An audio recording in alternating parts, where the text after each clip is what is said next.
Hello, Laurie Schmidt from Incentivist. I was calling you because I cannot sleep and I was interested in your travel magazine and I don't have the patience to read. I'm very hurried all the time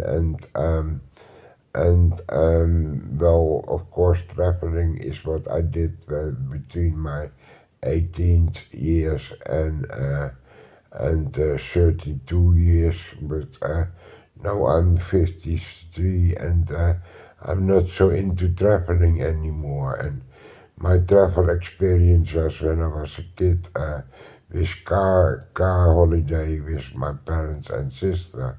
And then as an adult went to France with a high school friend and I did some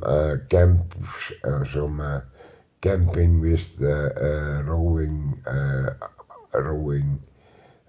foundation and sailing foundation. And I was a scout. I did scout camps, and when I was 21, I went to